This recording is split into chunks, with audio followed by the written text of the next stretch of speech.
Hello everyone and welcome back to Lucky Loaders 15, where I'll be giving you 4 of my best tips for tomorrow's race. And now before we get into that, I quickly just want to dissect on how our selection ran today.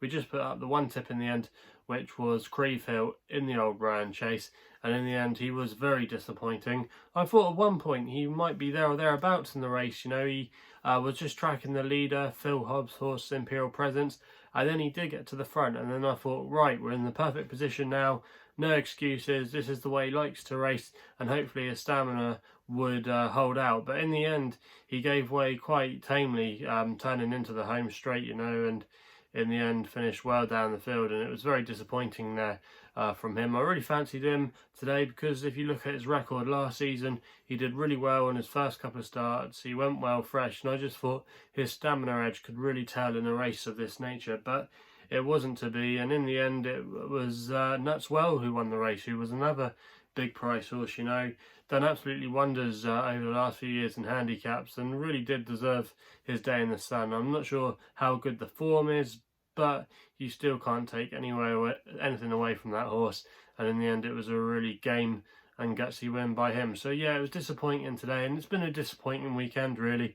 Friday had been a good day for us, but I will admit the last couple of days have been really frustrating on what seems to have been not a bad week really up until the weekend. You know, we'd been having a few winners here and there, a few decent each ways, and it looked like our fortunes had turned, but it wasn't to be this weekend. I know a lot of people did struggle this weekend. It was one of those weekends where you either did really well or you did really bad. I saw quite a few people have a few winners, and I saw also as well a few people have quite a lot of losers. It was just one of those weekends really where I feel like there was no middle ground, and in the end we were on the losing side. But hopefully it was just a blip this weekend, and we can be back amongst the winners enclosure tomorrow, where I've got 4 of my best tips. And for our first selection tomorrow, we're going to be going across the Irish Sea to Galway, where they've got quite a nice little flat card there, and I'm going to be taking a chance here with a horse that I put up last week, and this is going to be my extra tip tomorrow in the 145 at Galway. I'm going to give him one last chance, and that is In From the Cold for Sam Ewing, claiming handy £7, riding for Michael Mulvaney. Now you might remember last week we put him up at Gorham Park when he was actually my nap, and he was very well back that day. A lot of money came down for him, but in the end he could only manage a 6th place finish. Now I think you can forgive him that race if you actually look at the race as a whole. From the get-go he was never able to get into a good position. He was slowly away, he was boxed around a little bit, you know, he just really couldn't get into a good rhythm. And then when he did start making a little bit of ground, he was running through a lot of blind alleys, and just the way the race panned out, it never really suited him at all. And I think you can put a line through that run because he had been showing some nice form before that. He had a nice 2nd place effort at Limerick, and if he replicates that run tomorrow at Galway, I think he's got a good chance. You can currently back him at 8 to 1. I'm going to be putting him up as an extra tip tomorrow, and I'm going to recommend an each way selection. You can currently get the 8 to 1 with Betfair, who offer him 4 places for the race, so I think that's a fair each way bet. And I think Sam Ewing is a really eye-catching jockey booking. Obviously made the headlines last week for his ride on Tiger Roll, but he has been amongst the winners of late, and I think claiming the £7 could definitely help this horse. Michael Mulvaney as well as a trainer I've got a lot of time for, and he actually won that race at Gorham last time with the stablemate Comfort Line. So yeah, that was a little bit frustrating that day. I don't think it went exactly to plan as they were hoping for, but In From the Cold, he's got some good form here at the course.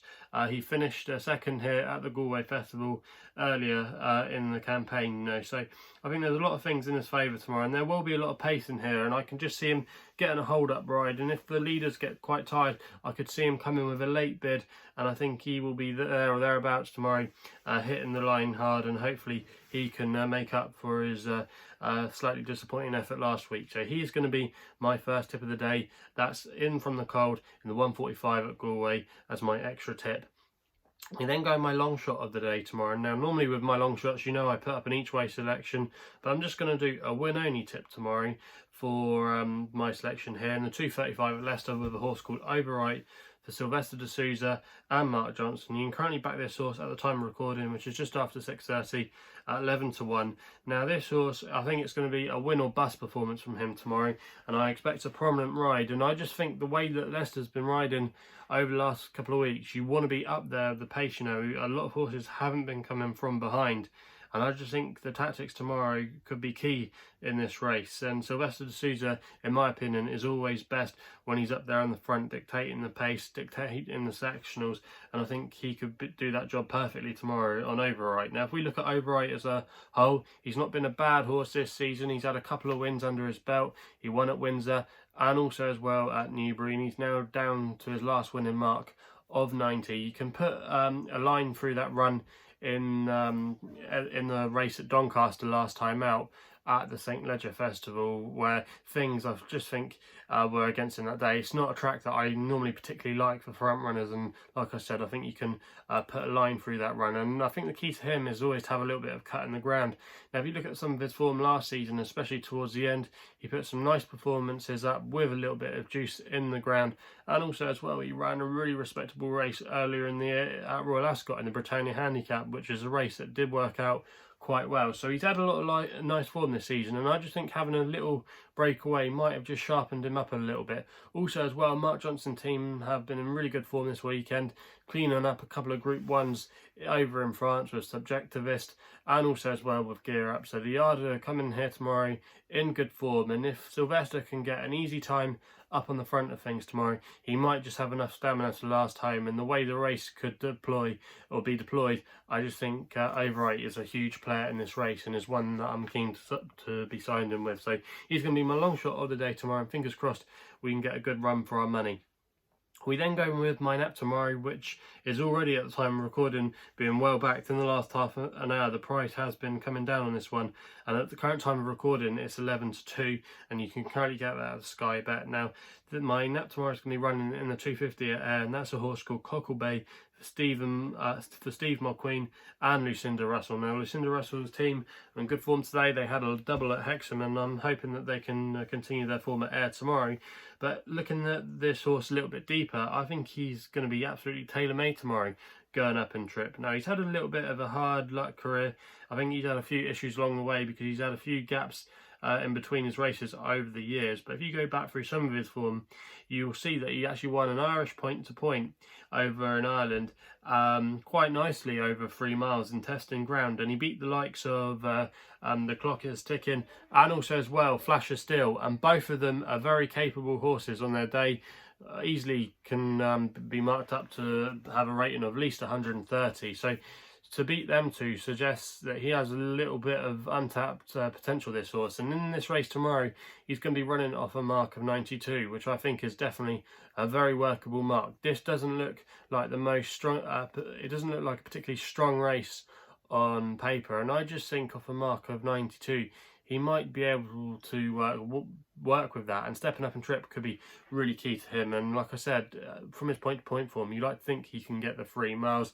On his last start, we saw him at Hexham for a seasonal reappearance when he finished in 6th place. He probably needed the run, and I think he'll strip fitter for it. A lot of Lucinda's horses normally tend to come on for their first run of the season, and that actually wasn't a bad race. That was in a warmer race. That was in a Class 4 novices handicap chase with a few nice horses in there. So I wouldn't totally discount him tomorrow, and I'm really keen on his chances. And like I said, I don't really like the favourite and the setup of this race. I'm not that keen on General Bucks, and elsewhere I'm not really keen on a lot of these horses tomorrow, and I don't think they'll be able to handle the stamina trip of 3 miles in testing ground, where I think Cockle Bay, off a low racing weight, I think he's got a good chance in this race tomorrow.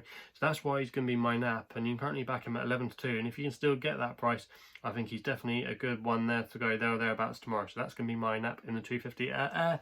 We then end with the next best, which runs in the 310 at Leicester, with a horse called Song of the Isles for Ellie Mackenzie, claiming 7, riding for her boss Heather Main. Now you can currently back this horse at 4-1. Now Heather Main stable have been having a really good time of things recently.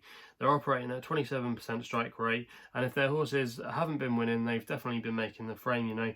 And this horse, last time we saw him, won at the track a couple of weeks ago quite easily in the end, beaten Al Sahel for John Quinns, and even though they're going to be reopposing tomorrow, I can't see no reason why Song of the Isles can't maintain that form and confirm it again. And Ellie Mackenzie as well is an underrated apprentice jockey in my opinion. I think she should get a few more chances. I've seen her ride a couple of winners in the past. I remember when she won a race at Chepstow when I was covering the Silk Series there, which you actually see some of the footage in my opening credits. That's how long ago it was. Yeah, Song of the Isles. I just think there's every reason again to think that he's going to win this race tomorrow. Also as well, I think the key to him is soft and heavy ground. He won at the course on heavy ground last time. Before that, earlier in the season, he was winning on soft ground at Chepstow. So I think Cut really does bring out the best in him. And at 4-1 tomorrow, I think he's a fair price, and I think he'll follow up again. So he's going to be my next best of the day. And fingers crossed we can bounce back tomorrow with some winners. So I'll quickly just recap through the tips. In the 155 at Galway, we go from the cold 8-1 each way with Betfair, who are offering 4 places. That's the extra tip. In the 235 at Leicester, we go with Overwrite, 11-1 win only bet.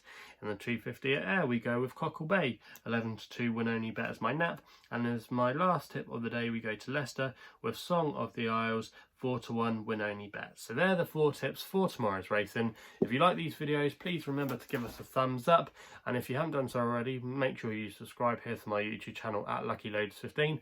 If you want to follow me on Twitter, you can do, where my handle is at LuckyLoader15. And if you want to find out a little bit more about myself, check out my website, which is www.chrisloaderracing.co.uk. So please gamble responsibly. Hopefully we can have some winners tomorrow. I'll be seeing you soon.